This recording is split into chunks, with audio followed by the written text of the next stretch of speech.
2021. Y servicios especiales en adoración, y también vamos a tener Santa Cena a las 12, escuela dominical.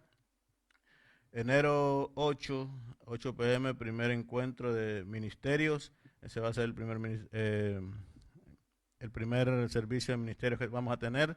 El 24, el enero 24 es muy importante, vamos a tener también la asamblea y las elecciones de la iglesia.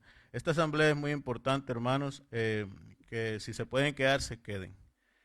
¿Entienden? Porque a veces, como nosotros sabemos, a veces hay muchos hermanos que dan y se los agradecemos en el alma, pero también nosotros queremos que ustedes sepan para qué nosotros estamos utilizando lo que ustedes dan, qué es lo que nosotros estamos trabajando. Y si usted también es participante del reino de Dios, es muy importante que usted sepa también cómo estamos administrando nosotros lo que usted da. Y también los maestros, hay muchas personas que son generosas, y también cómo está el mismo ministerio que usted ha votado, por lo mismo, suponer, me pongo yo como hombre, si usted ha depositado mi confianza en mí y ha votado para que yo sea presidente, es muy importante que usted se quede y usted sepa cómo yo estoy administrando el ministerio de los hombres. Asimismo, las damas, los jóvenes, es muy importante que los quedemos. También para que ustedes sepan en lo que todos nosotros los involucramos,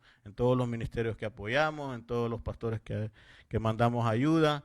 Es muy importante que usted sepa y que se quede a la asamblea si puede hacer un esfuerzo. Amén. La hoja de servicio al Señor está aún disponible. Si usted cree que lo podemos tomar en cuenta en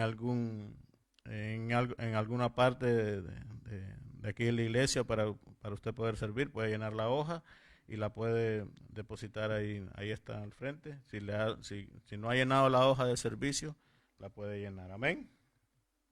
Si es de que vamos a orar por todas estas personas, vamos a orar también por la familia pastoral y por los que han perdido también seres queridos, ¿no? Que vamos a orar por los ministerios. Vamos a orar por este 2021 que ya se acabe, ¿no? El coronavirus que podamos volver un poco, aunque sea a la normalidad, que nosotros los cristianos sabemos que van a venir cosas peores, pero bueno, que aunque sea que descansemos un poco del coronavirus, ¿no? Y poder darlos la mano, poder abrazarlos, como tenemos por costumbre, ¿no? Así de que les voy a pedir que se pongan de pie una vez más y vamos a orar. Padre, te damos gracias una vez más, Señor, y tú ves todas las personas que hemos mencionado. Te pedimos, Señor, que los ayudes. Señor, tú ves que Fidel no se siente bien, Señor, y tú ves que el miércoles tuvieron que llevárselo para el hospital. Y gracias porque ya él puede estar en su casa, Señor, pero tú ves que no se siente bien. Señor, te pedimos, Señor, que lo ayudes, que seas con él, Señor. Tú ves que es una persona sola, Señor, que necesita, Señor, de ti, Señor, necesita, Señor, de cada uno de nosotros también, Señor, que lo estemos llamando, que lo estemos estimulando. Pero te pedimos, Señor, que le des esa paz, Señor, y esa tranquilidad que solo tú sabes dar, Señor. Mira también por todo, Señor, lo que hemos mencionado aquí, Señor, todas estas listas, Señor, de personas que tienen cualquier necesidad, Señor. Mira la familia misma de Enrique, que ya oramos, Señor, pero te pedimos una vez más, Señor, que ayudes a esa familia, Señor, una muerte repentina, Señor, que no la esperábamos, Señor, y te pedimos que los ayudes a ellos, y que Señor, sea Señor también con todas las demás personas, con la familia de Carmen Villarreal, una vez más, con la familia de Olga, Señor, la muerte de Arturo, y así, Señor, por la familia pastoral, y por Enrique, Señor, Loret de Mola también, que lo ayudes ahí, Señor, donde está, Señor, con su familia, la familia Moreno, la familia de Miriam Yaca, Señor, la familia de Calé, y cuántos otros, Señor, que no se los escapan, pero a ti no se te escapan. Señor, te pedimos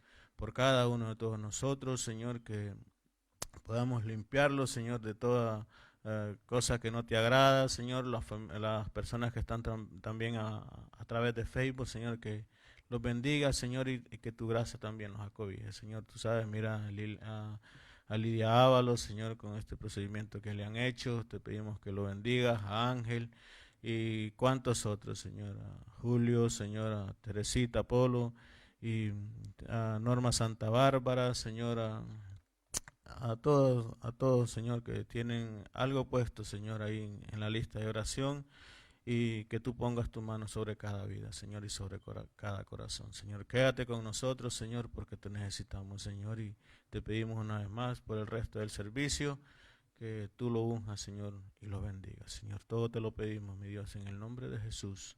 Amén y amén. Que Dios les bendiga, pueden sentarse.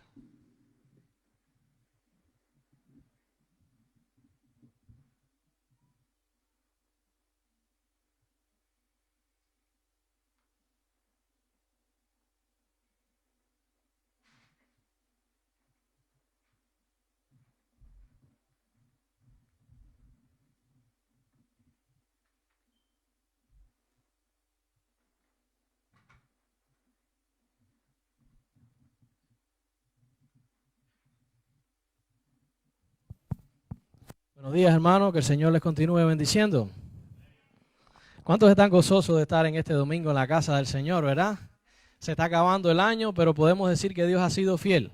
¿Cuántos pueden decir que el Señor ha sido fiel con su vida? ¿Cuántos han visto la mano del Señor obrando, verdad, en todo este año, en medio de todos los problemas y las dificultades?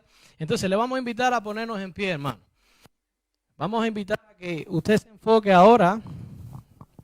Deje todo lo que está en su mente que le pueda estar robando la paz y dedíquele este tiempo al Señor. Este coro dice: la única razón de mi adoración eres tú, mi Jesús. El único motivo que yo tengo para vivir eres tú, mi Señor. Si usted confía en el Señor, todo va a estar bien, hermano.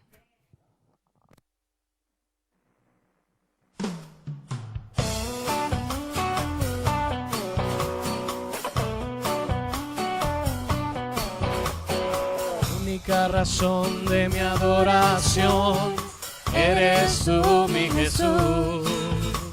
El único motivo para vivir eres tú, mi Señor.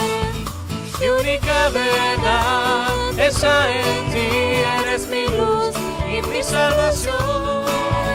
Mi único amor, eres tu Señor, y por siempre te alabaré. Eres todo poderoso, eres grande y majestuoso, eres fuerte, invencible, y no hay nadie como tú.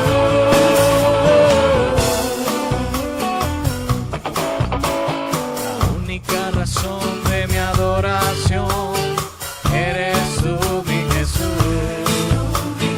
El único motivo para vivir eres tú, mi Señor. Mi única verdad está en ti, eres mi luz y mi salvación. Mi único amor, eres tu Señor, y por siempre yo te alabaré. Eres todo poderoso, eres grande y majestuoso, eres fuerte, invencible, y no hay nadie como tú. Eres todo poderoso, eres grande y majestuoso, eres fuerte, invencible, y no hay nadie como tú.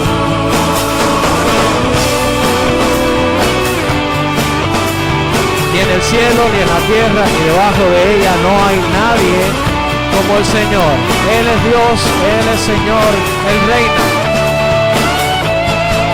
Tú eres todo poderoso, eres grande y majestuoso, eres fuerte, invencible, y no hay nadie como tú. Eres todo poderoso, eres grande y majestuoso, eres fuerte, invencible, y no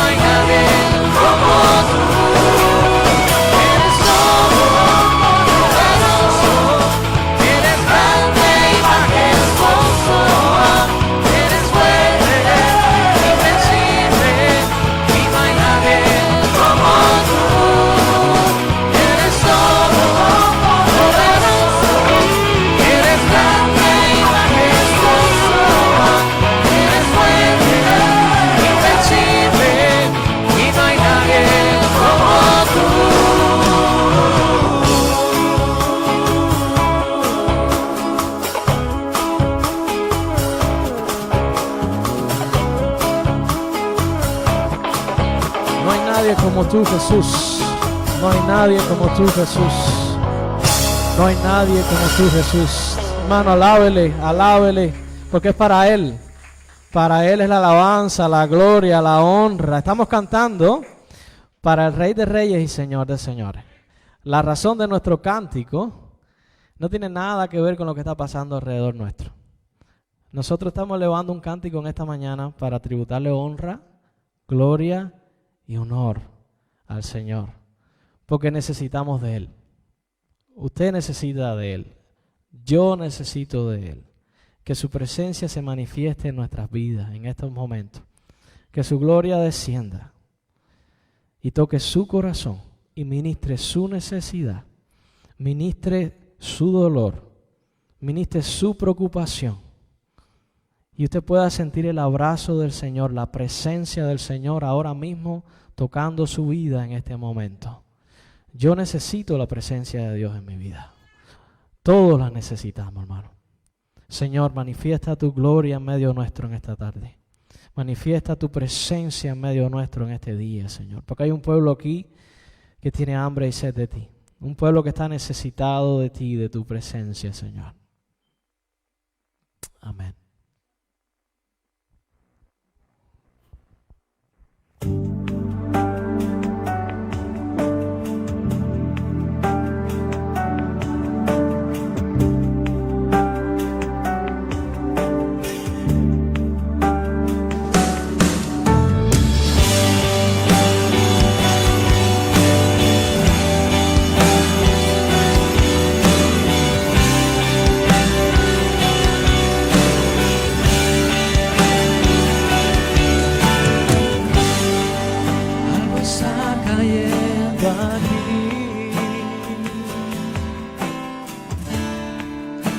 Tan fuerte sobre mí,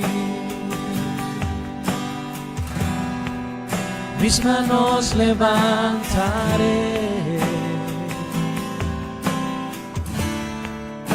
y su gloria tocaré.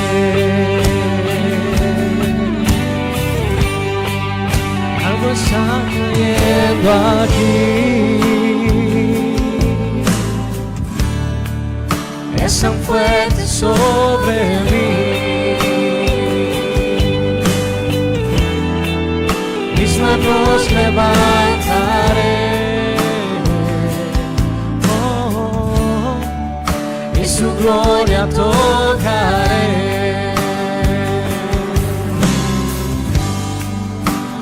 Está cayendo.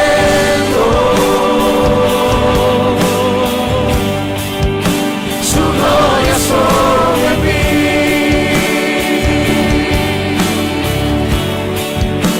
sanando heridas, levantando al caído, su gloria está aquí.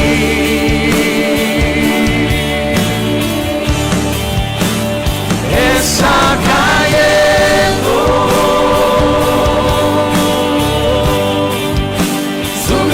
Sobre mí,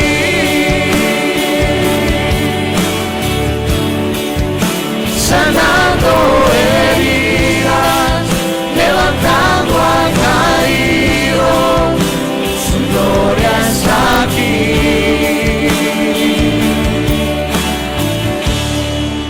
Su gloria está aquí.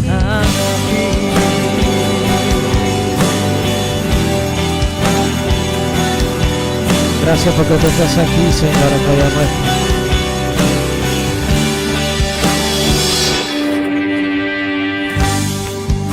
Algo está cayendo aquí. Es tan fuerte sobre mí. Mis manos levantaré. Su gloria tocaré.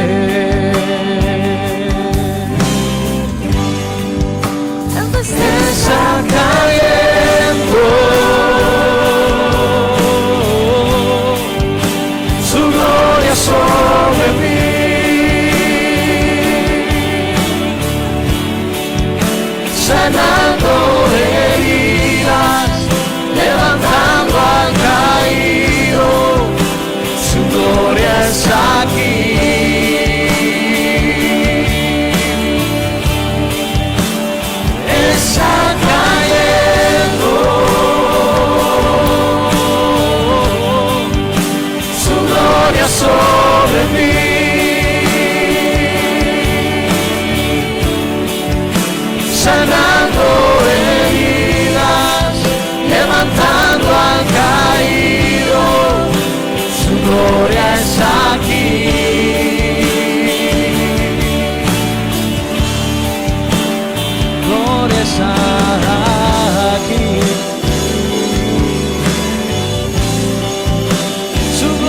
está aquí.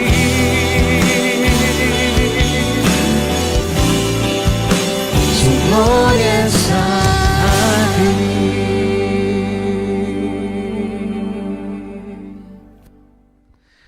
Gracias, Señor, porque tú estás aquí en medio nuestro.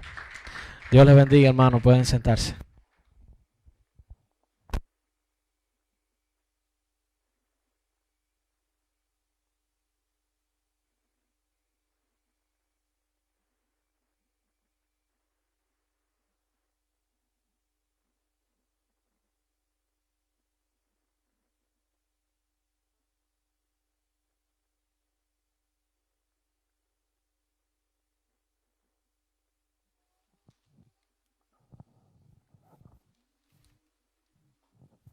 Bien, hermano, vamos a dar gracias a Dios también por las ofrendas en esta mañana.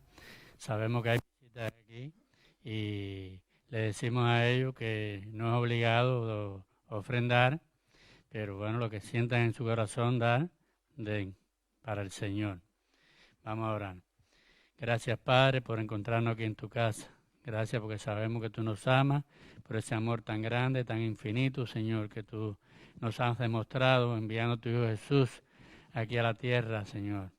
Vino como un niño, como hombre, y murió allí en la cruz del Calvario por cada uno de nosotros. Gracias, Dios mío, por ese sacrificio hecho allí para salvación nuestra. Gracias, Señor, por encontrarnos aquí en tu casa una vez más. Esperamos que tú nos bendigas, Señor, y todo lo que hemos hecho sea para la gloria y la honra tuya, Dios mío. Toma al predicador de tu palabra en tus manos, úsale, Señor. Prepara nuestras mentes, nuestros corazones para recibir tu palabra. Así te pido también por esta ofrenda que se ha de recoger, que sea para el uso de tu obra, Señor. Bendice a cada dador y a aquellos que no pueden dar, bendíceles también, Señor. En el nombre de Jesús. Amén.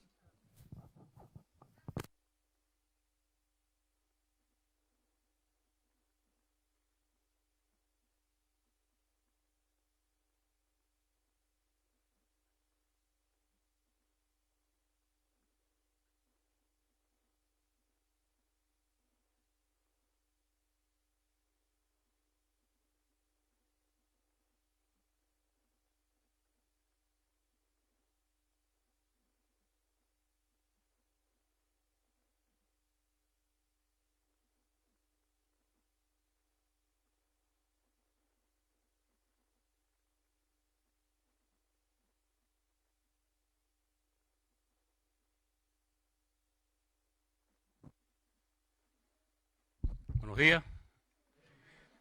Dios les bendiga. Bueno, a mí me tocó en suerte como Zacarías ministrar el incienso dentro del santuario. En esta mañana me ha tocado a mí compartir la palabra de Dios con ustedes. Y le doy gracias a Dios por ello, ¿verdad? Si ustedes ven, este es un culto muy peculiar, porque este es el último culto del año. No es así, no es el último, ¿no? Es el último del año, 2020, ¿no? Del 2020. Un año bien difícil para cada uno de nosotros, pero con la ayuda del Señor lo hemos podido vencer, ¿verdad? Y lo estamos venciendo. Y ya prácticamente se nos está acabando este tiempo de Navidad, ¿verdad? Son 4 domingos. Bueno, tuvimos un domingo con el drama de los jóvenes y de los niños, y se nos fue un poco ese domingo, ¿verdad? Aunque también hubo predicación. Pero no, este es el cuarto domingo, y no queremos desaprovechar esa oportunidad, ¿verdad? Y hablar un tema de la Navidad, aunque vendría bien traer un tema inspirador que nos pusiera nuevos retos y nuevas metas para el año 2021. Pero bueno, eso se hará en otro momento, ¿no? Pero en esta oportunidad queremos compartir un tema que tiene relación con la Navidad. Y no sé si usted se habrá hecho esa pregunta, como me la hice yo en tiempos pasados. ¿Por qué es que el autor del cuarto evangelio, que es Juan, ¿verdad? Él comienza su evangelio de una forma muy distinta a como la comenzaron los 3 evangelistas anteriores, Mateo, Marcos y Lucas. Juan comienza su evangelio de una forma muy peculiar, que si no le explicamos, al menos si yo no llego a entender el por qué, no hubiera entendido lo que él quiso decirnos con esta expresión, con estos términos que él usa. Y el término que él usa para referirse a Jesús es el término verbo. Jesús es el verbo de Dios. Pero si ahora dejamos esa expresión ahí, Jesús es el verbo de Dios, puede ser que no entendamos todo, ¿verdad? Con toda la profundidad con la cual el apóstol Juan quiso revelarnos y decirnos lo que él sabía y lo que él quería que usted y yo supiésemos acerca del verbo, ¿verdad?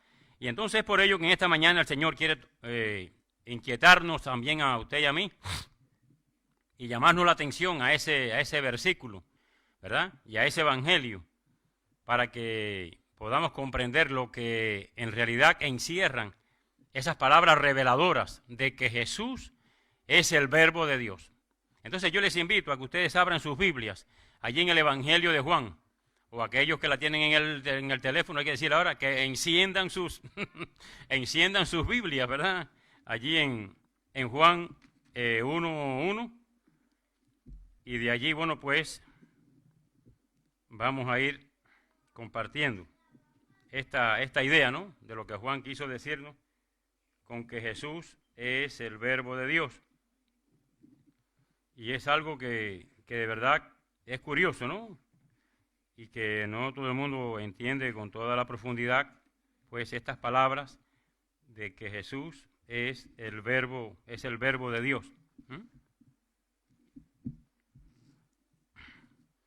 Dice así la palabra de Dios: en el principio era el verbo, y el verbo era con Dios, y el verbo era Dios. Este era en el principio con Dios. Todas las cosas por Él fueron hechas, y sin Él nada de lo que ha sido hecho fue hecho.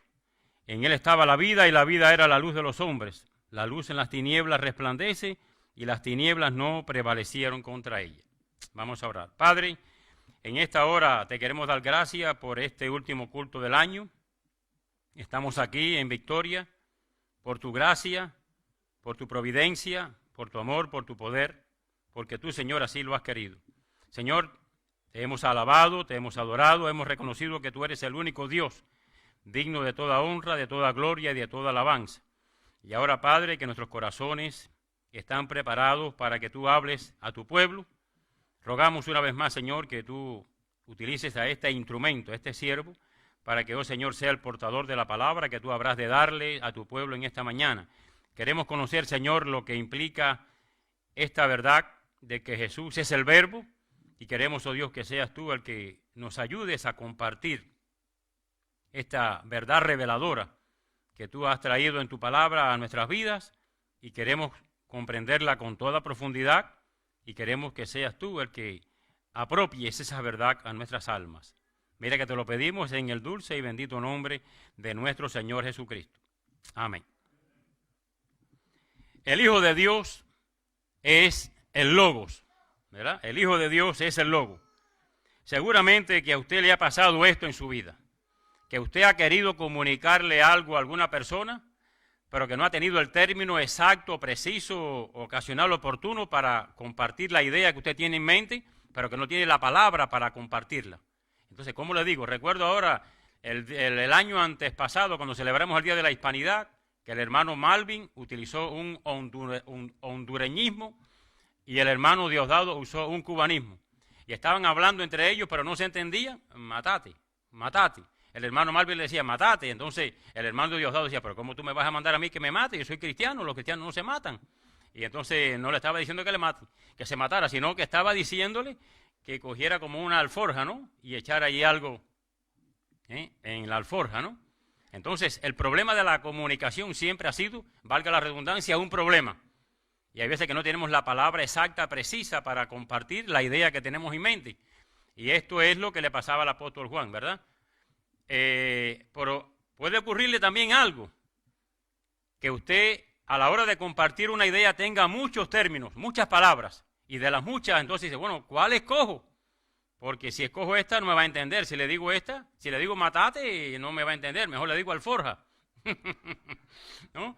Entonces, también es un problema, ¿verdad?, que se nos presenta a la hora de compartir una idea como tal, ¿verdad? Pues bien, el apóstol Juan, el último de los apóstoles de Jesucristo, ¿verdad?, en irse de este mundo, pues tuvo este reto, tuvo que enfrentarse a este reto. Él quería hablarle a las personas de Jesús, pero cómo él compartía lo que él sabía de Jesús con otras personas, de tal manera que lo que él iba a decirles acerca de Jesús fuera bien entendido por las personas a las cuales él se iba a dirigir. Y entonces tuvo un gran problema. Porque si ustedes se dan cuenta, los 3 evangelistas anteriores le escribieron a un sector más específico. Por ejemplo, el Evangelio de Mateo le escribió a los judíos. Y ya un judío escribiéndole a un judío no tiene tanto problema en la comunicación, porque las palabras que él va a utilizar serían bien entendidas por los judíos, ¿verdad? Por eso que usted ve que dice, esto ocurrió para que se cumpliese lo dicho por el profeta. Y una y otra vez, como el sector al cual él se estaba dirigiendo conocía las escrituras del Antiguo Testamento, pues le era fácil para él comunicar algo acerca de Jesús. El Evangelio de Marcos, bueno, fue más dirigido a los romanos, por eso es que lo presenta como el siervo perfecto, trabajando y después salió de la sinagoga y fue y oró por Pedro, y después al atardecer se le presentaron muchos enfermos y él comenzó a orar, y después cogió, se montó en un barco y fue al otro lado del mar de Galilea, y allá al otro lado del mar de Galilea lo estaba esperando una multitud y allá estaba predicando, ¿ves? Constantemente en acción. Lucas le escribe a los griegos, ¿verdad? También, pero bueno, Lucas gentil, un griego escribiendo al otro griego, pues también no había tanto problema, ¿verdad? Para la comunicación. Si usted le escribe, un cubano le escribe a otro cubano, si un hondureño, uno de Honduras le escribe a otro de Honduras, no hay tanto problema, ¿verdad? En la comunicación, porque se conoce la terminología, ¿verdad? Entonces, vemos que Juan, cuando va a escribirle, no le escribe solamente a un judío o no le escribe a un gentil, sino que Juan le escribe a la iglesia. Y como ustedes saben, la iglesia está formada por judíos y por gentiles. Los hebreos son los del pueblo de Israel. Los gentiles son todos aquellos que no somos del pueblo de Israel. Es decir, que usted y yo somos gentiles. Entonces, ahora Juan, si él se dedicaba a decir lo que él sabía acerca de Jesús, utilizando la terminología judía, solamente iba a ser entendido por el sector judío. Pero es que la iglesia también estaba formada por gentiles, mayormente por griegos, ¿verdad? Y él quería también evangelizar ese mundo greco-romano. Recuerden que los romanos invadieron y tomaron el poder militar y político de todo el mundo conocido en aquel entonces, de una parte de Europa y de Asia. Pero alguien ha dicho que Grecia, ¿verdad?, conquistó a Roma y a todo el mundo por el pensamiento. Es decir, que aunque Roma tenía la fuerza política y militar, Grecia tenía la fuerza intelectual. Y lo que se movía entonces en todo aquel mundo greco-romano era el intelecto, la cultura helénica, ¿verdad?, como tal, o la griega. Y vemos entonces cómo pues tenía gran influencia, ¿verdad?, también en la iglesia de aquel entonces del siglo I. Entonces vemos allí que este fue el gran problema que el apóstol Juan tenía, ¿verdad? Cómo yo le hablo de Jesús a las personas a las cuales les voy a escribir o les voy a hablar de tal manera que me entiendan. Porque no es hablar por hablar, sino hablar de tal manera que te entiendan. Y ese es el gran problema de la comunicación, que cuando usted hable, se le entienda lo que usted quiere decir, ¿verdad? Y vemos entonces que, bueno, acá tengo un ejemplo, ¿verdad? Cuando usted le dice a un español, tráigame un coche, ¿qué le va a traer? Un automóvil. Pero si usted le dice a un cubano, tráeme un coche, ¿qué le va a traer? El coche donde se monta el bebito, ¿verdad? No le va a traer un automóvil, ¿ves? Un problema de la comunicación, ¿verdad? Entonces, vemos allí, mis queridos hermanos, cómo este serio problema de la comunicación, a finales del siglo I, vemos allí cómo no era solo del apóstol Juan, sino que también lo es, y lo ha sido, ¿verdad?, a lo largo de toda la historia de la iglesia. Porque así como Juan tuvo que buscar entre todos los términos, un término que al usarlo fuese bien entendido por todos los sectores que formaban parte de la iglesia, también el día de hoy la iglesia debe de buscar unos términos que en este siglo XXI las personas a las cuales usted le va a compartir el evangelio también le entiendan, porque no es, repito, hablar por hablar, sino hablar de tal manera que le entiendan. Y como todos sabemos, la iglesia se originó en el judaísmo, ¿verdad?, en Israel. Allí imperaba la religión del judaísmo y allí sus primeros miembros fueron los judíos, ¿verdad?, con sus costumbres, con su cultura, con su terminología y con todas esas cosas, ¿verdad? Pero la iglesia necesitaba evangelizar no solamente a los judíos, sino necesitaba salirse, ¿verdad? Recuerden la gran comisión. Primero sean testigos allí en Jerusalén, luego expándanse un poquito más a la provincia de Judea, luego en Samaria, en Galilea, y después que ya hayan avanzado y evangelizado todo el territorio de Israel, entonces continúen la expansión del evangelio hasta Siria nada más, hasta Damasco. No, hasta todos los términos de la tierra, ¿verdad? Y ese fue el reto de la iglesia y es todavía el reto de la iglesia, ¿verdad? Ir por todo el mundo y compartir el evangelio con toda criatura. Pero ¿cómo lo vamos a hacer? ¿Qué términos vamos a utilizar? La iglesia deberá seguir utilizando los términos de la cultura judía, o tendremos que ir apropiándonos, ¿verdad?, de términos más modernos, de tal manera que las personas a las cuales le vamos a predicar el evangelio también las personas puedan entenderlo, ¿verdad? Por ejemplo, si usted le decía a un griego, usted quiere aceptar a Cristo como su Mesías, el griego le iba a decir, bueno, ¿de qué usted me está hablando? Es como que usted le diga hoy día a una persona, ¿usted quiere conocer al logo de Dios? Si usted le dice a una persona, ¿usted quiere conocer al logo de Dios? ¿Le va a entender? Dice, oye, no sé lo que usted me está diciendo, ¿verdad? Al logos. Tiene que decir, ¿usted quiere conocer a Jesucristo? ¿Verdad? Una palabra más que se entienda mejor, ¿verdad?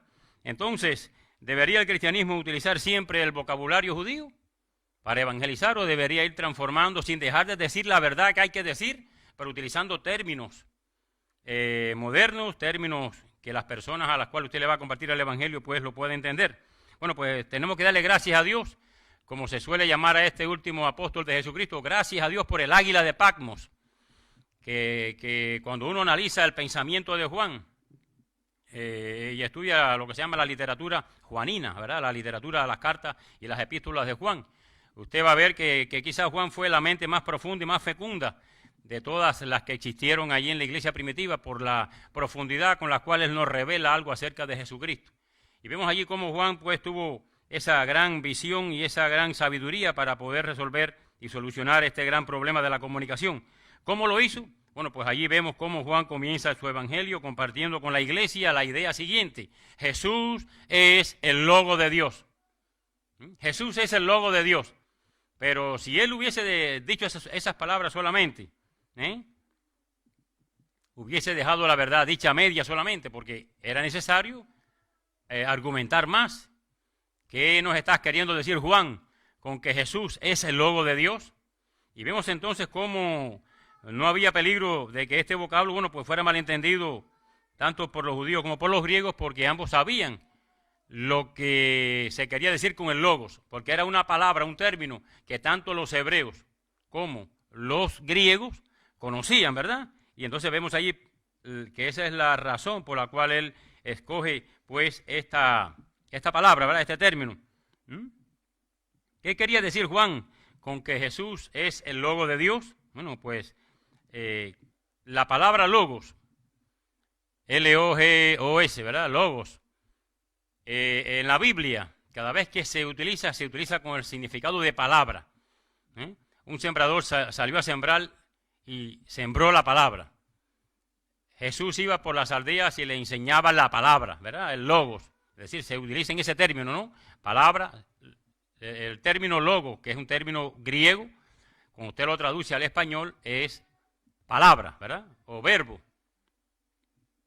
Y vemos allí que eso es el significado normal, ¿verdad?, de esa palabra logos. Es decir, en otras palabras, Jesús es la palabra de Dios. Es lo que está queriendo decir Juan si lo decimos en español todo, ¿verdad? Jesús es la palabra de Dios. El verbo y la palabra, si lo leemos completo, la palabra hecho carne. En el principio era la palabra y el verbo y la palabra era con Dios y la palabra era Dios. Dicho en español totalmente, ¿verdad? Aunque ahí también está en español, tiene el otro significado que es verbo, pero también está igual, ¿verdad? Pero cuando se utiliza en el sentido, en el cuarto evangelio, se utiliza en un sentido más técnico, ¿verdad? Porque ya Juan está llamando a Jesús el logo de Dios. Y logos en griego, bueno, pues tiene esos dos significados, palabra y razón. Tiene esas dos connotaciones, ¿verdad? Y ambos se entretejen juntamente de tal manera que es imposible separar lo uno de lo otro. Palabra y razón, ¿no? Cuando se dice logos, palabra y razón. Entonces, vamos a mirar el trasfondo judío, de cómo comprendía el judío la palabra logos, y después vamos a ver el trasfondo griego, de cómo un griego entendía la palabra logos, para que ambos sectores pudieran llegar a entender qué era lo que Juan le estaba escribiendo allí en su cuarto evangelio, ¿verdad? Ahora, en el pensamiento judío, ustedes saben que una palabra no era simplemente un sonido articulado que transmitía una idea. Papá, mamá, ¿verdad? No es solamente una palabra que transmite algo, algún sonido que transmite una idea, sino en el pensamiento judío, la palabra también hacía cosas, ¿verdad? Recuerden Génesis 1:3, y dijo Dios, sea la luz, y dijo Dios, sepárese las aguas que están arriba de las aguas que están debajo, y dijo Dios, emerja la tierra de medio del agua. Es decir que en el pensamiento judío, la palabra no solo decía, sino que también la palabra hacía. Y entonces vemos allí cómo la palabra de Dios no es solamente un sonido, sino es una causa eficiente, algo que efectúa. La palabra hacía cosas, ¿no? Y vemos entonces cómo pues el Antiguo Testamento pues representa específicamente, ¿verdad?, la expresión verbal de Dios, la expresión misma de su propósito, lo que Dios quería, lo que Dios hacía, como si tuviese poder la palabra para llevarla a cabo expresado a través de su palabra. Es decir, que no era solamente un decir, sino que también a través de la palabra era un hacer. Y esta era la forma en la cual pues un hebreo comprendía la palabra, ¿verdad?, valga la redundancia, la palabra verbo, el logos de Dios. Y estaba muy familiarizado con este término palabra. Y ahora vemos a Juan diciéndole, Jesús es la palabra de Dios. Es decir que ya por ahí estaba captando, estaba buscando un punto de contacto, un punto de comprensión con el sector hebreo a la cual él estaba hablando acerca de Jesús, ¿verdad? Y hubo un tiempo, ¿verdad?, en el cual los judíos hablaban arameo. Se le había olvidado hablar el hebreo, que era su lengua natal. Recuerden que ellos estuvieron 70 años cautivos en Babilonia. Y bueno, también el reino del norte fue llevado a Siria y estuvieron mucho tiempo lejos de su tierra, Israel. Y entonces, bueno, pues olvidaron hablar el hebreo y entonces comenzaron a hablar el arameo. Pero entonces, como no sabían el hebreo, hubo la necesidad de que se tradujeran las escrituras al arameo, que es lo que nosotros conocemos como el Targum, ¿verdad?, que es la Biblia del Antiguo Testamento llevado al arameo.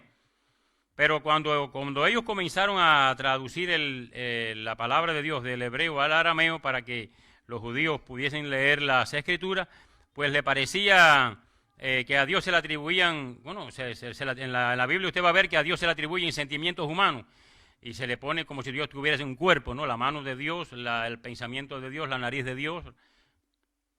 Y esto le pareció muy, como que se estaba humanando mucho a Dios, ¿verdad?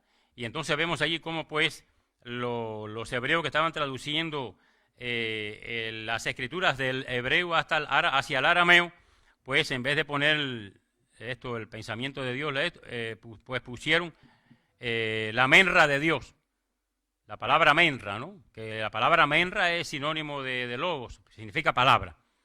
Hoy día se le da como un significado un poco especial a la palabra menra. Y usted oye a algunos hermanitos, no, la menra de Dios, la menra de Dios. La palabra menra es palabra, ¿verdad? Es como logos. Y vemos entonces cómo pues al hacer esa traducción de la menra de Dios y ponerlo donde quiera, la palabra de Dios, es decir, que vemos allí cómo el hebreo estaba familiarizado con este término de palabra. La palabra de Dios, la palabra de Dios. Es decir, que Juan no estaba errado, ¿verdad?, al escoger dentro de los muchos términos para hablar de Jesús este término, el término palabra, porque era algo con el cual estaban familiarizados. Pero también la palabra verbo, ¿no?, o la palabra logos, que se entretejen allí entre estas dos palabras, entre palabra y razón, pues también vemos allí cómo en el pensamiento judío había otra gran concepción, y era la concepción de la sabiduría. Ese Dios que hizo el mundo lo hizo con sabiduría. Y también era un término en el cual los hebreos estaban bien familiarizados. Bueno, de hecho, cuando usted estudia Proverbios, usted ve que ahí, por ejemplo, en el capítulo 8, la sabiduría estaba con Dios desde antes de la fundación del mundo. La sabiduría ayudó a Dios a hacer el mundo, ¿ve? Entonces vemos allí que la sabiduría proviene de la palabra de Dios, ¿verdad? Y la palabra de Dios es la que hace las cosas. Es decir, que vemos allí toda esa concatenación, toda esa unión de ideas, ¿no? Pero siempre quedándose allí en el término palabra. La palabra de Dios es una palabra poderosa. La palabra de Dios es una palabra que piensa, ¿no? Es un Dios creador que hace las cosas ordenadamente. La palabra de Dios es una palabra llena de sabiduría. y Dios a través de su palabra fue que creó el mundo. Es decir, que así era la forma en la cual el mundo hebreo concebía y comprendía ese término de palabra, ¿verdad? Y vemos entonces cómo la palabra de Dios, ¿verdad? No es solamente un pensamiento, no es un concepto, no es un discurso, no es solamente un sonido, es actividad, es revelación, es poder, es acción, ¿verdad? Es hacer algo, más que emitir solamente un sonido. Y también la palabra de Dios es palabra cargada de sabiduría. Es decir, todo lo que Dios hizo, todo lo que Dios está haciendo y todo lo que Dios hace, lo hace a través de su palabra sabia. Bueno, de hecho, nosotros lo experimentamos cada vez que leemos, ¿verdad? Y estudiamos la palabra de Dios. Vemos que hay una sabiduría, hay una omnisciencia en la persona de Dios, ¿verdad? En todo lo que nos ha revelado a través de este mundo, ¿no?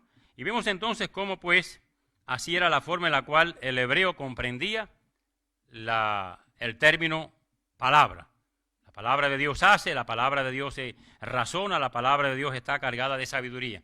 Pero ¿cómo entendían la palabra logos los griegos? En la mentalidad de la cultura griega, ¿verdad? En la filosofía griega expresaba la idea de razón, de un control creativo, pero también utilizaban esta palabra logos, ¿verdad?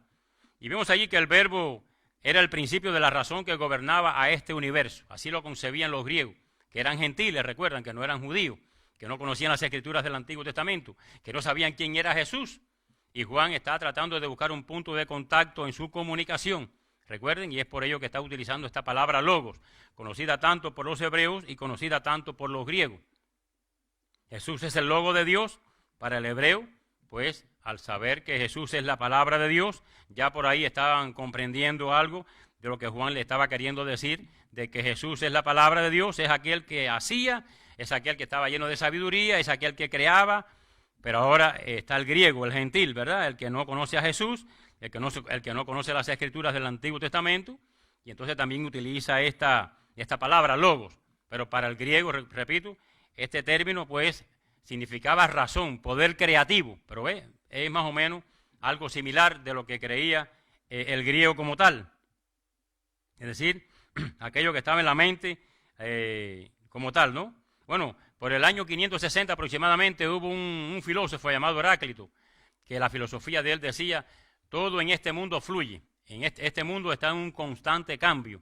Bueno, una de las frases más famosas de él es, nunca te bañas dos veces en el mismo río, porque te bañaste, esa agua corrió y cuando te vuelves a meter en el río ya es otro río, ya esa agua pasó. Es una forma de él filosofar, ¿verdad? Recuerden que la filosofía es el hombre queriendo encontrar la verdad, pero quitando a Dios de en medio.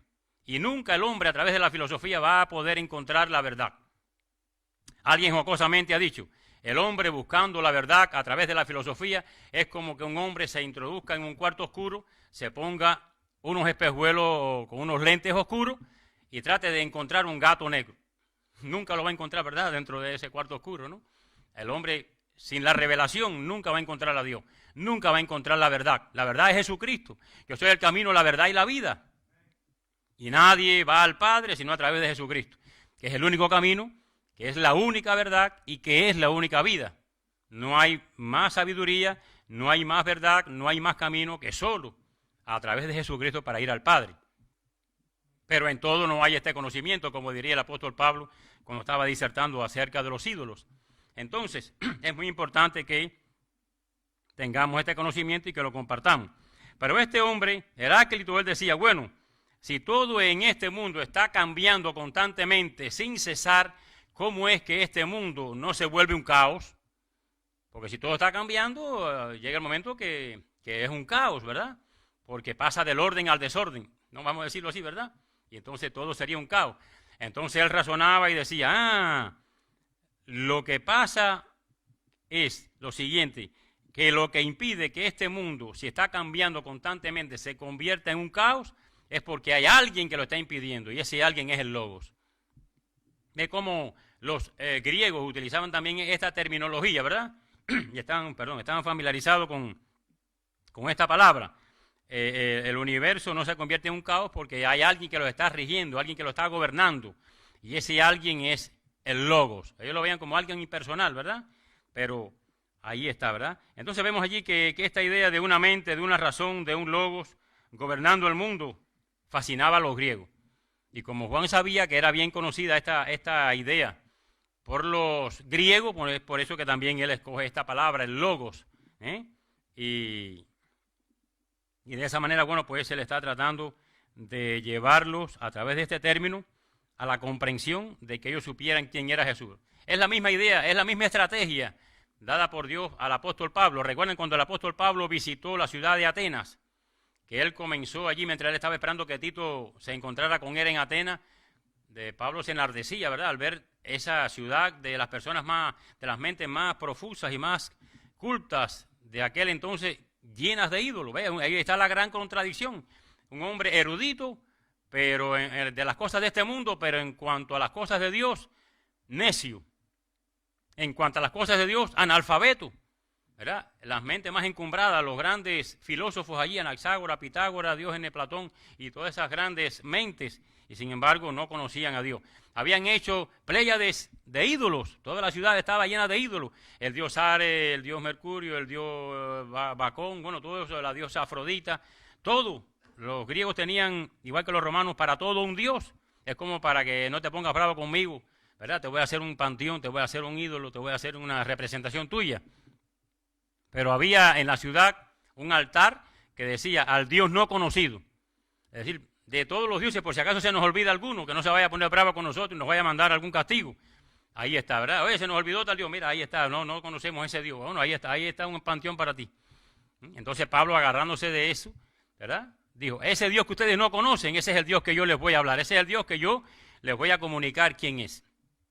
Pero claro está, sabemos allí el resto, ¿verdad?, que cuando él comenzó a hablarle de ese Dios que ellos no conocían, vete de aquí, tú eres un palabrero, ¿verdad? No te vamos a oír más de lo que tú nos estás diciendo acerca de ese Dios. No les gustó, ¿verdad?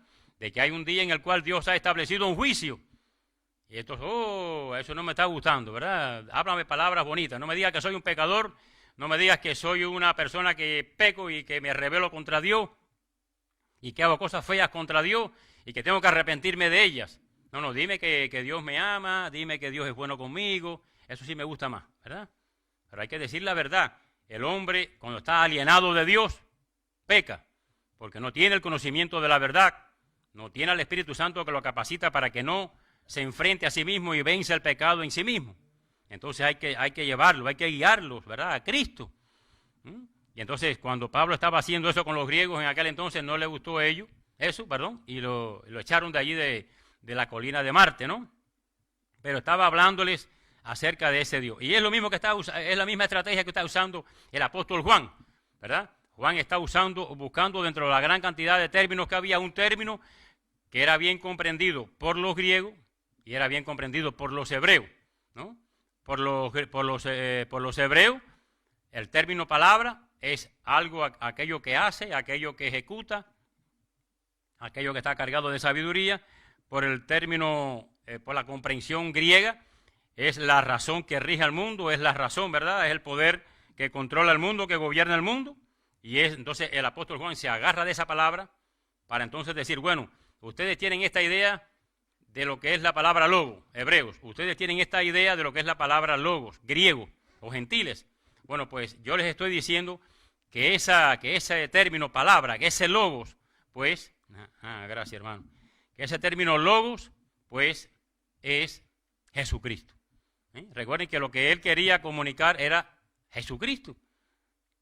Y es por ello que entonces Juan está vistiendo, por así decirlo, el cristianismo con un ropaje griego que ellos pudieran comprender, ¿verdad? Y vemos entonces que es un gran desafío para nosotros. Juan rehusó seguir utilizando la terminología hebrea. Recuerden que Juan era hebreo, y entonces, pues, por medio de esas anticuadas categorías, ¿no? O arcaicas, obsoletas categorías, y comenzó a utilizar un lenguaje que ellos pudieran entender. Es como que usted le diga a una persona, óyeme, en el atrio del templo usted no debe de fumar, por ejemplo, ¿no? Entonces, ¿qué usted me está diciendo? ¿Qué usted me quiere decir con que en el atrio del templo no puedo fumar? En el patio, ¿verdad? Usted tiene que ser ungido con el óleo santo. Entonces me dice, bueno, ¿qué cosa es el óleo? ¿Verdad? Entonces la persona no te va a entender, ¿verdad? Usted tiene que ser con el aceite, ¿no? Cambia óleo por aceite y la persona le va a entender mejor. Ahora usted le dice a una persona, usted, bueno, la palabra, si usted utiliza el término teológico también para que la persona le entienda, usted debe también de explicárselo, ¿verdad? Usted dice, usted es un pecador. Pecado es transgresión de la ley de Dios, desobediencia, mentir, robar, ¿ve? Y ahí usted se lo está explicando. Usted tiene que arrepentirse de todas esas cosas malas que ha hecho contra Dios. Entonces, arrepentirse, ¿qué significa la palabra arrepentirse? Una metanoia, ¿verdad?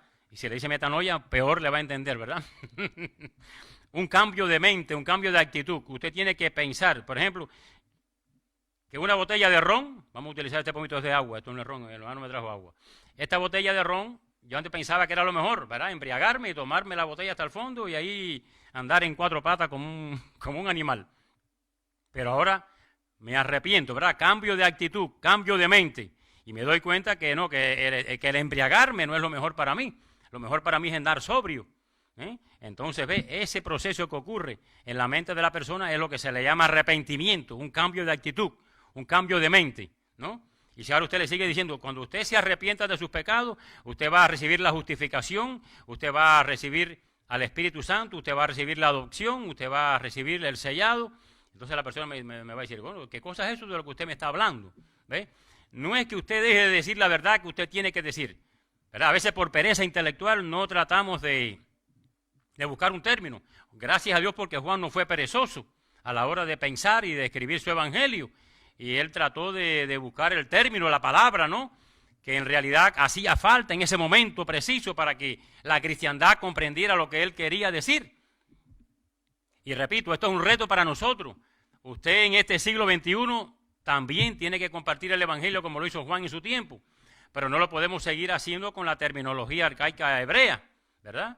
De la cultura hebrea, sino que tenemos que hacerlo sin dejar de decir la verdad, ¿verdad? Sin dejar de decir lo mismo que dijo Juan, sin dejar de decir la verdad que la palabra de Dios porta, pero utilizando términos que la persona del siglo XXI nos pueda entender, ¿verdad? En este momento. Usted no le va a decir el arrepentimiento, pero le va a decir, tiene que haber en usted un cambio de actitud. Si le usa la palabra pecado, usted le va a decir, bueno, pecado es transgredir la ley de Dios. Es como cuando hay un stop y usted no, una luz roja y usted no para en el stop y sigue de largo. Usted ha transgredido, ha desobedecido, ¿verdad? Si la palabra no... El otro día estaba hablando con un joven, le utilicé la palabra retribución, ¿verdad? La palabra retribución, pago. Pero bueno, se utiliza más en el sentido negativo. Los justos recibirán su bendición, los impíos serán retribuidos, ¿no? Se le dará, ¿verdad?, su justo merecido, su justo castigo. Entonces el joven le decía, ¿qué significa la palabra retribución? ¿Ve? Y usted se le explica, no es solamente decirle por ahí para allá todo lo que usted sabe y que la persona con la cual usted está hablando se quede en blanco, ¿no? Es decir, hay que, y ese es un reto para este siglo XXI, para el año 2021. Voy a predicarle el evangelio a una persona que nunca lo ha oído, pero lo voy a hacer utilizando una terminología que él me entienda. No utilizando la palabra justificación, adopción, redención. Son palabras que usted conoce como cristiano porque usted la ha estudiado. Pero recuerde que cuando usted estaba como ellos, usted no entendía nada de lo que le decían si le hablaban de esa forma. Y eso es lo que está haciendo Juan. Juan nos está hablando de Jesucristo. Él quiere compartir lo que él sabe de Jesucristo, pero usando una palabra que todo el mundo entienda. La palabra logos. Jesucristo es el logos, ¿verdad? El hebreo ahora entiende que Jesucristo es el logos, ¿verdad? Es la acción, es lo que Dios utiliza para crear. Porque entonces después, si ustedes ven como dice, este era en el principio con Dios, todas las cosas por Él fueron hechas, por el logos. Entonces el logos es creador, la palabra de Dios crea. Y es la palabra, es el verbo, es la acción de Dios, es Dios actuando. Pues entonces ya el hebreo conocía lo que Juan estaba queriendo decir, que Jesucristo es la palabra de Dios. Es a través de la cual Dios creó el universo.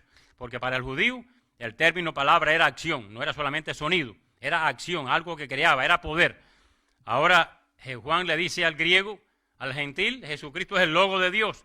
El griego entendía que el logo es la razón, Es aquel poder que guía el mundo, que gobierna el mundo para que el mundo no se convierta en un caos. Ya, entonces el griego ahora oye que Jesucristo es el Logo de Dios. Entonces Jesucristo es aquella persona que está rigiendo el mundo, que está guardando el mundo, aquella persona que creó el mundo. Y entonces ya por ahí, ya Juan había logrado algo en el proceso de la comunicación que él estaba queriendo establecer con sus interlocutores, de tal manera que entendieran lo que él estaba queriendo decirles acerca de Jesucristo. Jesucristo es el Logo de Dios. Y vemos entonces cómo pues esto era lo que estaba diciéndonos Juan, ¿verdad? Jesucristo es la mente de Dios encarnada. Es lo que le estaba diciendo, ¿verdad?, al griego como tal.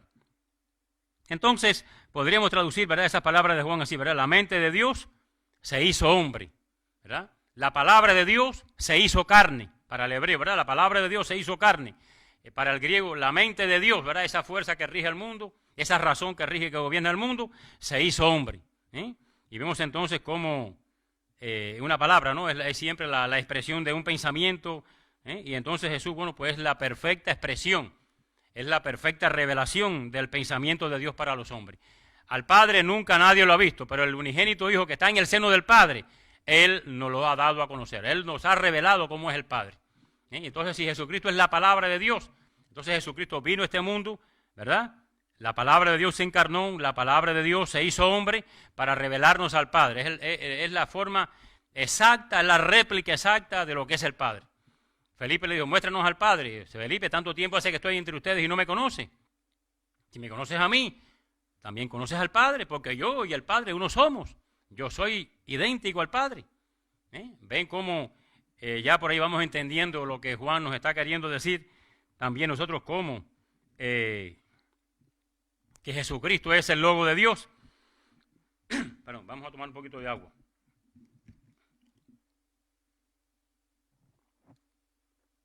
Bueno, hasta ese momento vemos allí en el desarrollo de las ideas de Juan, que había llevado a sus lectores en su evangelio a la comprensión de que Jesús es el Logo de Dios. Y hasta ese momento, tanto el hebreo como el griego, pues estaban entendiendo lo que Juan le estaba queriendo decir con que Jesús es el Logo de Dios, ¿verdad? La palabra creadora y la razón que gobierna y que dirige el mundo, se hizo carne, un día se convirtió en hombre, ¿verdad? Pero vemos allí cómo él quería revelarle otra gran verdad, no solamente a quedarse ahí, de que Jesús es el Logo de Dios. Él quería llevarlo aún más allá y quería decirle que Jesús no es solo el Logo de Dios, sino que Jesús también es el Hijo de Dios. Fíjense, no solo es el Logo de Dios, sino que también Jesús es el Hijo de Dios. Y ahora Juan se iba a meter otra vez, como decimos los cubanos, en camisa de 11 varas, en un gran problema en la comunicación, porque ahora, a través de la palabra logos, ya el sector hebreo y el sector griego le habían entendido. El logos, la palabra creadora de Dios, se hizo carne. Para el griego, la razón, ¿verdad?, de Dios se hizo hombre. Pero ahora, al argumentar, al profundizar, al añadirle algo más a la idea, pues entonces Juan temía de que no fuera comprendido con esta otra verdad que él iba a revelarnos de Jesús, de que es el Hijo de Dios. Y ahora iba también a ser incomprendido, ¿verdad?, con esta verdad de que el niño de Belén era el Hijo de Dios. Aquel que nació en Belén era el Hijo de Dios. Ahora, ¿qué pasaba con esto, verdad? De que con esta verdad de que Jesús es el Hijo de Dios. Bueno, nótese allí que Juan dice el Hijo, no un hijo. Allá en un pueblo en Cuba donde nosotros pastoreamos, en las montañas del Escambray, había un señor que a veces se hacía el loco, y entonces se hacía porque él estaba bien cuerdo, ¿no? Y entonces él decía que él era el Hijo de Dios. Yo le decía, no, usted no puede decir que usted es el Hijo de Dios. Usted tiene que decir que yo soy un Hijo de Dios, ¿verdad? Pero el Hijo de Dios es solamente Jesucristo. Y entonces él malentendía esa expresión, pero Juan lo está diciendo bien clarito, ¿verdad? Jesús es el Hijo de Dios, ¿verdad? Como Jesús no hay nadie más. Usted y yo somos hijos de Dios también, pero no somos como Jesús, ¿verdad? En ese sentido único, como lo es Jesús, ¿verdad? Y estas palabras, Hijo de Dios, bueno, pues también eran usadas por los judíos eran también usadas por los griegos, pero con otra connotación muy distinta a la que ahora cobraba en el Evangelio de Juan. ¿Cómo entendía un judío la expresión hijo de Dios? ¿Cómo lo entendía? Bueno, pues vemos allí que la aseveración de que Jesús es el Hijo de Dios, bueno, pues significaría que habrían dos dioses, ¿no? Y entonces, bueno, entonces el cristiano sería una religión politeísta, es decir, que se adoran a muchos dioses. Bueno, pues así pensaban los judíos y también, bueno, los islámicos, ¿no? De que si Jesús es el Hijo de Dios, bueno, pues entonces hay más dioses y hay que adorar entonces a más dioses. Pero no es así, ¿verdad? Y vemos allí cómo pues, ¿qué quiere decir la Biblia, verdad? Realmente cuando nos dice de que Jesús es el Hijo de Dios. Pues vemos allí, bueno, que Juan, conociendo que esta palabra también podría ocasionar alguna incomprensión, él trata de explicarlo. Y es por ello que entonces él no solamente se queda con el prólogo de su evangelio, ¿verdad? De que Jesucristo es el Verbo, sino que después, más adelante, va a llamar a Jesucristo es el Hijo de Dios. Y entonces es por ello que él va a escribir este evangelio precisamente para demostrar que Jesucristo es el Hijo de Dios. ¿Cómo lo hace? Bueno, usted lo conoce, ¿verdad? A través de todos los milagros que hace. Convertir el agua en vino, sanar a los enfermos, sanar a aquel ciego, ¿verdad? Dentro de los muchos enfermos que sanó, al hijo del noble, resucitar a los muertos, y también todos esos grandes discursos que él pronuncia, ¿verdad? Pues también son evidencias que Juan utiliza para demostrar de que Jesucristo es el Hijo de Dios. Y vemos entonces que cuando él acaba de escribir su evangelio, allá en Juan 20:31, leemos lo siguiente, que estas cosas yo se las he escrito a ustedes para que creáis que Jesús es el Hijo de Dios y para que creyendo tengáis vida en su nombre. Ese es el resumen, ¿verdad? El colofón que hace Juan de su evangelio. Yo le he escrito todo este evangelio diciéndole que Jesucristo es el Verbo, es el Logo de Dios, que Jesucristo es el Hijo de Dios, pero con un objetivo, con un propósito, que ustedes crean que Jesucristo es el Hijo de Dios, y al ustedes creer de que Jesucristo es el Hijo de Dios, ustedes obtengan la Zoe-Aion. ¿Entienden ese término? Zoe-Aion. ¿No lo entienden? Zoe-Aion. ¿Ve? Es un término que si se utiliza, la persona se queda, su entendimiento se queda sin fruto. Zoe-Aion es vida eterna. ¿Ve? Lo que es en griego. Pero hay que decirle una palabra que las personas entiendan. Si usted le dice a una persona, ¿usted quiere recibir la Zoe-Aion? No te va a entender, ¿no? Entonces, ¿usted quiere recibir la vida eterna? Y aún también vida eterna, si yo me voy a morir, porque ¿cómo que voy a vivir eternamente? Entonces ahí es donde usted, como cristiano, debe de explicarle a la persona qué es lo que significa vida eterna, ¿verdad? Porque no le va a entender, ¿no? Entonces, Juan sabía que esta frase, Hijo de Dios, bueno, pues estaba teñida de esas asociaciones incorrectas en la mente de sus lectores, y vimos entonces cómo, por ejemplo, para un judío, la expresión Hijo de Dios, ellos le entendían como que era el Mesías, como aquel que habría de venir, ¿verdad? Enviado de Dios, el Hijo de Dios, el Mesías. Cuando venga el Mesías, cuando venga el Hijo de Dios, Él nos va a hablar todas estas cosas, Él nos va a enseñar todas estas cosas. De esa manera el hebreo entendía la expresión Hijo de Dios. Pero ¿qué pasaba con el hebreo en el cual Juan le estaba escribiendo en ese tiempo? Pero ¿cómo que Jesús es el Hijo de Dios? ¿Y a eso lo crucificaron? O dirían, ¿verdad? Ese es el hijo de un carpintero de Nazaret y de Nazaret, que en aquel entonces Nazaret no tenía buena fama. Por eso que dijo Felipe, ¿de Nazaret puede salir algo bueno? Es decir, es como que, no sé, perdone usted si alguien, de Opaloca, no sé, de algún barrio malo de aquí, de la ciudad, de algún lado del Norgüey, de algún lugarcito de eso malo, ¿verdad?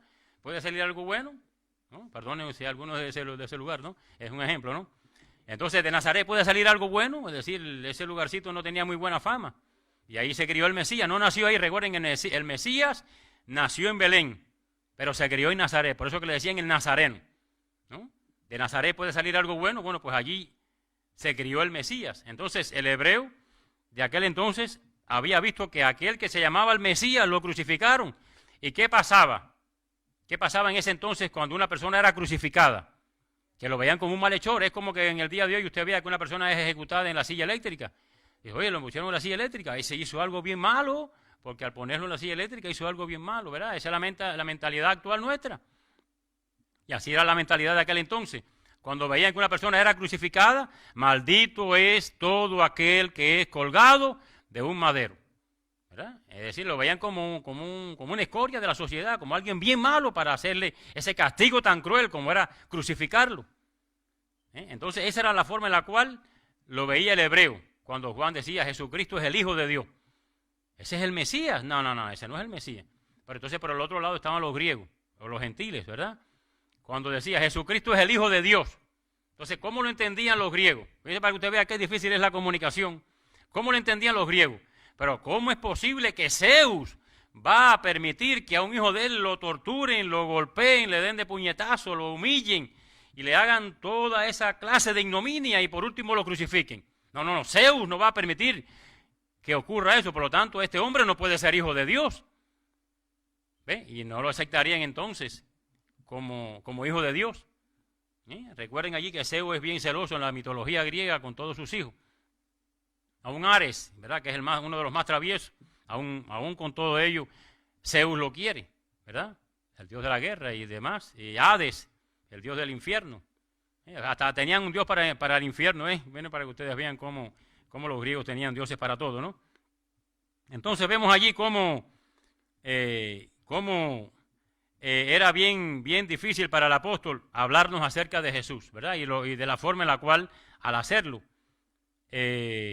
la gente que leyeran el Evangelio o que oyeran sus predicaciones, pues pudieran comprender lo que él realmente quería decir, ¿verdad? Acerca de ello, ¿no? Y vemos entonces cómo, pues, en el Evangelio es donde él revela el significado del carácter filial de Jesús como hijo divino de Dios, ¿verdad? Y allí, bueno, usted va a ver cómo el término hijo no aparecerá, bueno, en las primeras frases, en cambio, bueno, pues, sí aparece la palabra logos, y después de logos, después de que la persona comprenda de que Jesús es el verbo, es el logos, es la palabra de Dios, bueno, pues entonces dice, de ese logos, del cual yo les estoy hablando a ustedes, que es la palabra de Dios encarnada, que es la razón de Dios encarnada, ese logos también es el Hijo de Dios, y lo transporta, ¿verdad?, a un conocimiento más profundo de quién es el Hijo de Dios. Y vemos entonces cómo pues Juan retoma esta figura y procede, bueno, a decirnos algunas cosas acerca del verbo de Dios. Por ejemplo, dice, en el principio era la palabra. De ese Jesús del cual yo les estoy hablando, existía desde el principio. Aquí Juan nos está hablando de la eternidad del verbo. Nunca ha tenido principio ni nunca tendrá fin. Es eterno, en otras palabras. Le está diciendo Juan. Cuando las demás cosas comenzaron, ya Él existía, porque Él es el creador de todas las cosas. Todas las cosas por Él fueron hechas y sin Él nada de lo que ha sido hecho ha sido hecho. Entonces vemos allí cómo habla acerca de la eternidad del verbo. Y el verbo era con Dios, es decir, la palabra estaba con Dios. Allí vemos cómo se nos habla de la personalidad del verbo. El Padre es una persona, pero el Hijo es otra persona. Y uno estaba con el otro en la eternidad pasada. Es lo que nos está queriendo decir Juan, ¿verdad? Pero nos está queriendo resaltar allí que el verbo es una persona porque estaba con, ¿verdad? Dice, Juan estaba con Pedro. Bueno, son dos personas, ¿verdad? Juan, Pedro y María, son tres personas. Entonces aquí nos está hablando de dos. El verbo, la palabra, Jesús, estaba con el Padre desde la eternidad pasada. Son dos personas. El Padre es una y Jesús es otra. Nos está diciendo de que no es una fuerza activa, de que no es algo inmaterial, de que no es un dogma, de que no es un mito, de que no es una idea, de que no es una cosa docética o fantasmal, sino que le está hablando de que Jesús es una persona, ¿verdad? Como lo es el Padre también, activa como tal. Y el verbo era Dios. Y aquí Juan nos está diciendo, nos está hablando de la deidad del verbo. El verbo es Dios, no es un Dios, como lo traducen algunas personas. El verbo es Dios, la palabra de Dios es Dios, es la revelación de Dios, es la razón de Dios personificada, hecha carne, hecha materia, ¿verdad? Un día viniendo a vivir entre los hombres, nos está diciendo Juan, ¿verdad? Aquí, a través de esta palabra, ¿no? Y si bien es distinto, bueno, del Padre, que es una persona, no es una criatura, como dicen algunos, ¿verdad? De que Jesús es una criatura. No es una criatura, ¿verdad?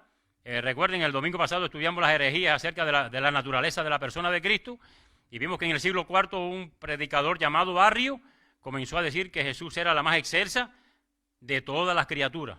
Y estaba poniendo a Jesús como una criatura, pero Jesús no es una criatura, Jesús es Dios.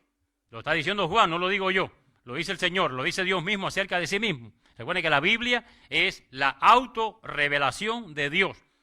Es lo que Dios dice acerca de sí mismo. Y es la única forma a través de la cual, bueno, la única no, esta es la revelación especial, la Biblia. Está la revelación natural, la creación.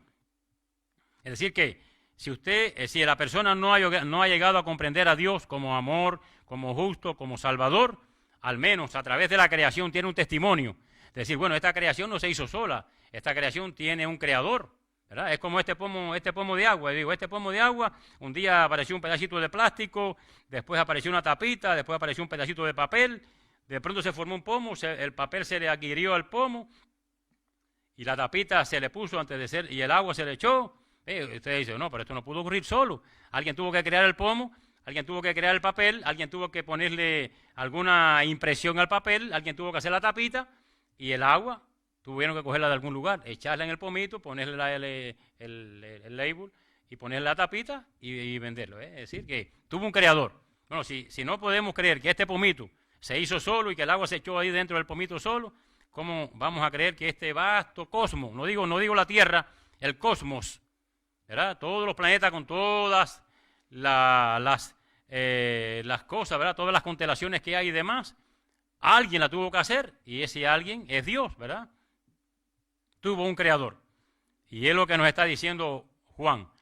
El verbo que estaba en un principio con Dios, el verbo que estaba con Dios no era una criatura, era Dios mismo, ¿verdad? Y ahí está la gran y hermosa doctrina de la Trinidad.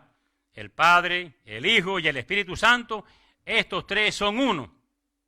No son tres dioses. El cristianismo no es una religión politeísta, ¿verdad? Es una religión monoteísta. Adoramos a un solo Dios formado por tres personas. He aquí os digo un gran misterio, ¿verdad? Recuerden que las cosas de Dios no se pueden sondear y saberla como que 2 más 2 es 4. Un problema y un asunto resuelto. 2 más 2 es 4. No hay que romperse la cabeza para ello. Pero cuando usted estudia la persona de Dios, usted y yo también vamos a comprenderlo solo hasta donde Él nos ha permitido la revelación de su persona.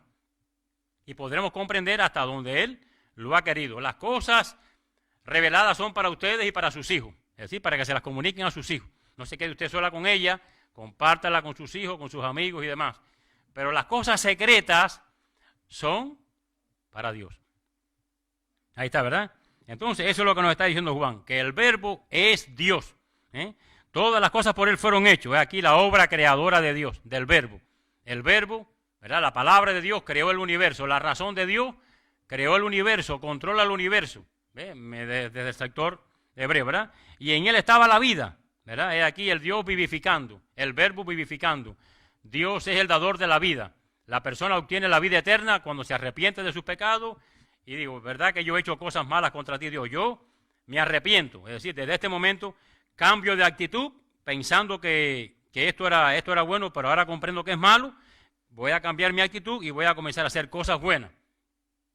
Y una de las cosas buenas que voy a hacer es que voy a reconocer que tú eres el único Salvador. ¿Ves? Eso es una cosa lindísima que ocurre en la vida de la persona cuando llega a comprender todo esto acerca de quién es Jesús. Porque muchas personas oyen hablar de Jesús, pero cuando usted se pone a estudiar la persona de Jesús, tenemos que decir, como dijo el apóstol Pedro, para todos los que creen en Él, en verdad que Él es preciosísimo, ¿verdad? Preciosísimo. Es una persona lindísima, ¿verdad? El que usted estudie y comprenda quién es realmente Jesús. Y la vida era la luz de los hombres. He aquí la función reveladora. Jesús vino a este mundo, dice que es la luz, ¿verdad? Si ahora apagáramos todas las luces, Pablito no apaga las luces. Si ahora apagáramos todas las luces, quedaríamos oscuros, ¿verdad? Y no nos verían. Pero como está alumbrado, lo vemos todo, ¿verdad? Bueno, es una metáfora. Jesús es la luz del mundo, el que le sigue no andará en tinieblas espirituales.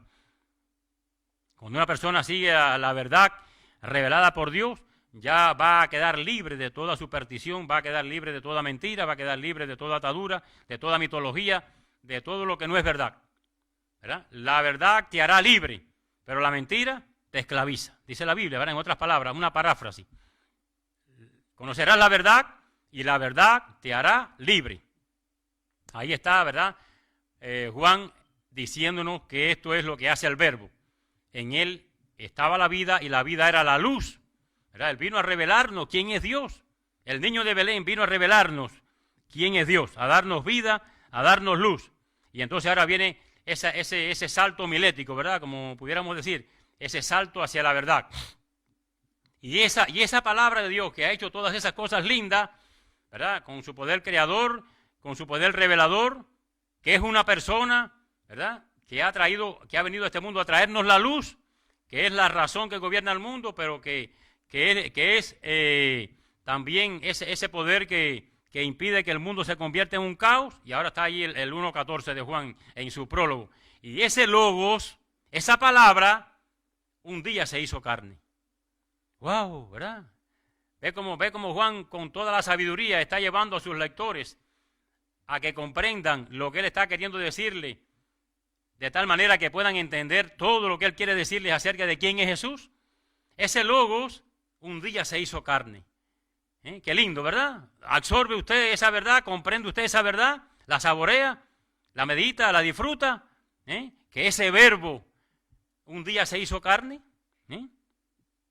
Y vemos allí que luego, habiendo mostrado quién es Jesús y quién es el verbo de Dios, ¿verdad? Una persona distinta, el autor de la vida, el creador de todas las cosas, entonces Juan nos da su identificación.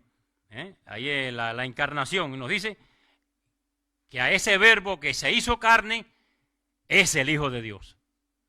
Y entonces ahora pues desarrolla todo ese evangelio, que no lo vamos a ver esta mañana, ¿verdad? Desarrolla todo ese evangelio, los retos. La iglesia en Inglaterra adopta en este tiempo de Navidad este evangelio de Juan y lo lee una y otra vez, porque es el evangelio, ¿verdad?, que nos hace esta revelación tan linda de quién es Jesús, y lo leen y lo leen y lo meditan. Entonces, bueno, les exhorto a ustedes también a que relean este evangelio de Juan, bien hermoso, bien lindo, ¿verdad?, para que puedan absorber y comprender más de que Jesús, el verbo humanado, es el Hijo de Dios.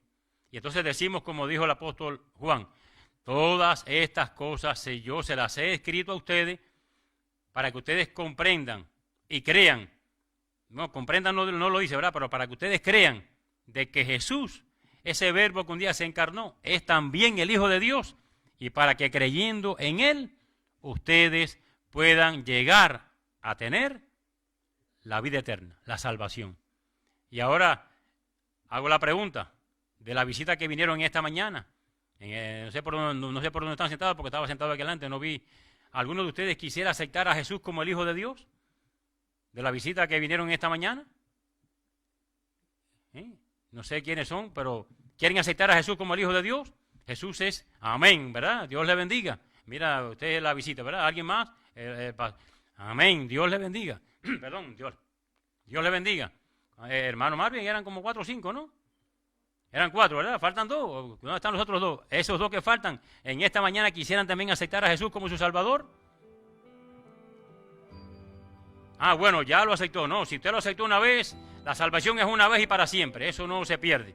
¿Y el cuarto? ¿Cuál fue el cuarto que vino de visita? Perdón usted que lo esté presionando, pero es una buena oportunidad para que en esta Navidad, a fin de este año 2020, usted pueda hacer esa decisión que es para toda la vida y para toda la eternidad. Cambia su vida radicalmente.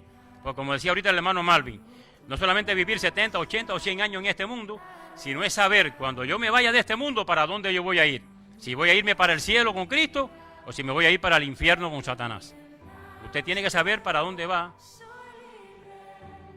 Entonces, bueno, que Dios les bendiga en esta mañana, ¿verdad? Es mi deseo y que usted y yo podamos comprender, o que hayamos comprendido lo que Juan quería decirnos con que Jesús es el Logo, con que Jesús, ¿verdad?, es el Hijo de Dios, y todo este mensaje hermoso, ¿verdad?, que Él nos da a través de su Evangelio. Él lo da con ese fin, de que podamos comprender de que Jesús, ¿verdad?, ese verbo, esa palabra creadora de Dios, ese logo, esa razón que controla el mundo, un día se hizo hombre, un día se hizo carne, y que vino a este mundo, ¿verdad?, para traernos la verdad, para traernos la luz, para traernos la salvación, para traernos la revelación de quién realmente es el Padre. Así que si en esta mañana ustedes han hecho esa decisión, pues Dios les bendiga y los esperamos, ¿verdad?, que puedan seguir visitando nuestra iglesia todos los miércoles por Zoom, ¿verdad? El hermano Marvin le dará después la clave para que entren en Zoom. Los viernes a las 8 también hay culto, todos los viernes, y todos los domingos a las 10 de la mañana. Así que los esperamos a todos para que vengan por acá y compartan, ¿verdad?, con nosotros estas alabanzas. Amén, gloria a Dios. Entonces, bueno, oramos antes de terminar este tiempo. Ya son las 12, se nos ha acabado el tiempo exacto ahí. Gracias a Dios porque nos dio el tiempo. Y oramos y terminamos. Padre, gracias porque ahora podemos comprender mejor lo que tú quisiste decirnos a través del apóstol Juan, de que Jesús es el Logos. Esa palabra tuya, poderosa, creadora, que ha venido a este mundo con toda sabiduría para crear todas las cosas que hay en ella. Dentro de ella también estamos nosotros. Y te damos gracias, mi Dios, como lo entendía el griego, esa razón que controla el mundo, esa razón un día se hizo hombre, al venir a Belén y nacer en ella. Pero, Señor, más que verlo como creador, también tú has querido revelarnos la verdad de que ese Logos, de que esa palabra era también y es también tu Hijo, ese que vino al mundo a traernos la luz, ese que vino al mundo a revelarnos cómo eres tú, ese que vino al mundo a traernos la dicha, la felicidad más grande que puede recibir una persona en este mundo, como es el perdón de todas las transgresiones, de todas las cosas malas que hemos hecho contra ti, y poder recibir el perdón tuyo, y que más que ello, que tú nos aceptes como hijos tuyos. Gracias, Padre, por Jesucristo. Gracias por ese niño que nació en Belén, que ha venido a este mundo a traernos ese sumo bien a nuestras almas, a nuestras vidas. Gracias también por estas personas que en esta mañana valientemente levantaron sus manos y con ello pues están diciendo que también quieren ser hijos tuyos. Padre Celestial, rogamos que tú abras su entendimiento espiritual y les capacites para que ellos puedan comprender no solo esta verdad de que Jesús es tu Hijo, sino que ellos puedan comprender todo este evangelio de gracia, puedan comprender qué es la vida cristiana, cómo se debe de vivir la vida cristiana, y que así, mi Dios, pues podamos verlo crecer también entre nosotros como un hijo tuyo más.